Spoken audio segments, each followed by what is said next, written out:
السلام علیکم۔ میں عبداللہ توسوی آپ سے مخاطب ہوں۔ آپ دیکھ رہے ہیں یوٹیوب چینل اسلامک وظائف ود عبداللہ۔ بسم اللہ الرحمن الرحیم۔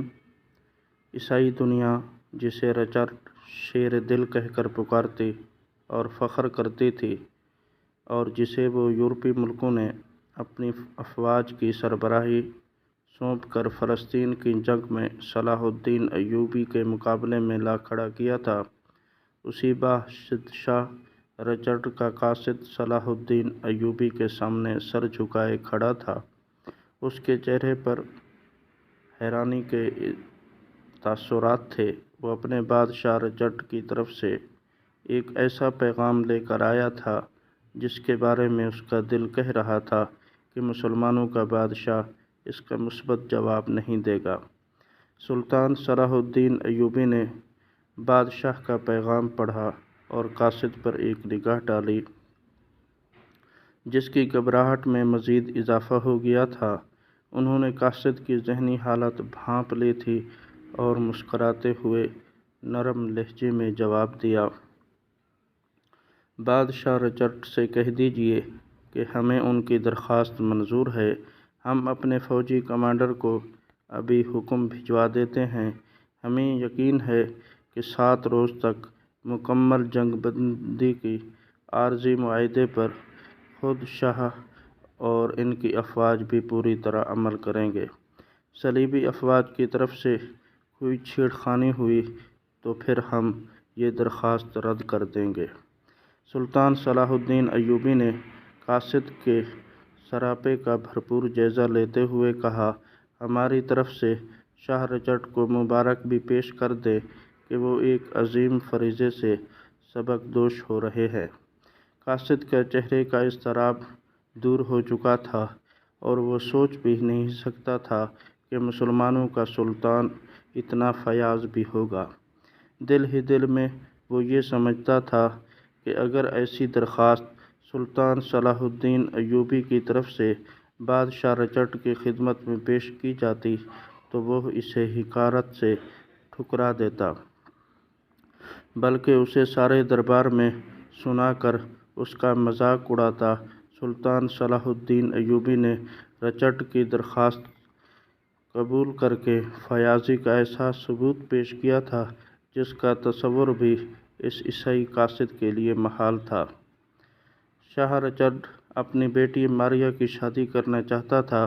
شادی کے جشن کے لیے اس نے عین ایسے زمانے میں 7 روز کے لیے جنگ بندی کی درخواست کی تھی جب یہ صلیبی جنگ اپنے زوروں پر لڑی جا رہی تھی۔ شاہ رچرڈ کے علاقے اور حلقے میں شادی کی تیاریاں زور شور سے ہونے لگیں۔ تھکے ماندے سپاہیوں کو سستانے کا موقع مل گیا۔ عیسائی کیمپ میں فوجی شب و روز شراب پیتے اور رقص کرتے اور محفلیں برپا کرنے لگے۔ سلطان صلاح الدین ایوبی کے کیمپ میں سپاہی آرام کرتے اور اپنے خدا کی عبادت میں مصروف دکھائی دیتے۔ شادی کے جشن کی تیاریوں میں مصروف شاہ رچرڈ کو ایک نئی بات سوجھی اور وہ اس پر عمل کرنے کے لیے تیار ہو گیا۔ قاصد پھر سلطان صلاح الدین ایوبی کے دربار میں حاضر ہوا۔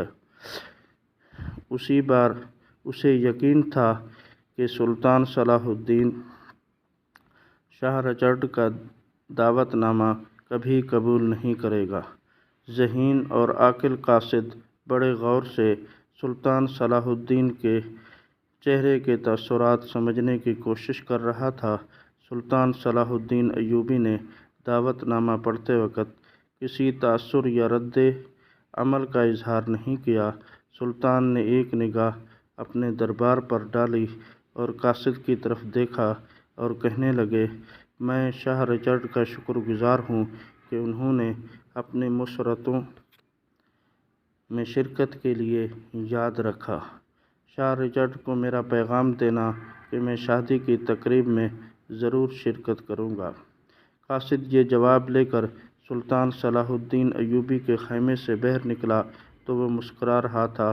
اس کا دل کہہ رہا تھا، سلطان صلاح الدین ایوبی نے اگرچہ شادی کے جشن میں شرکت کے لیے حامی تو بھر لی ہے، لیکن وہ اپنا وعدہ وفا نہیں کرے گا۔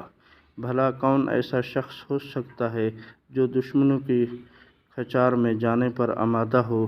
وہ ضرور بعد میں کسی مصروفیت کا عذر پیش کر دے گا۔ شاہ رچرڈ کی بیٹی شہزادی ماریا کی شادی کا دن آ گیا۔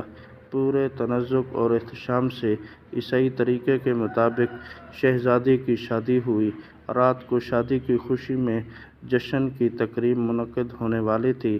اس میں سلطان صلاح الدین ایوبی کو شرکت کے لیے دعوت بھیجی گئی۔ شام سے پہلے ہی صلیبی کیمپ کو گوشہ گوشہ قندیلوں اور روشنیوں سے جگمگانے لگا۔ سپاہی شراب پی رہے تھے، ناچ اور گا رہے تھے۔ شاہ رچرڈ کے خیمے میں اس کے درباری جرنیل اور عزیز و اقارب جمع ہو چکے تھے۔ شہزادی ماریا اپنی سہیلیوں کے جھرمٹ میں نئی نویلی دلہن بنی بیٹھی تھی۔ شاہ رچرڈ ہڑبڑانے لگا۔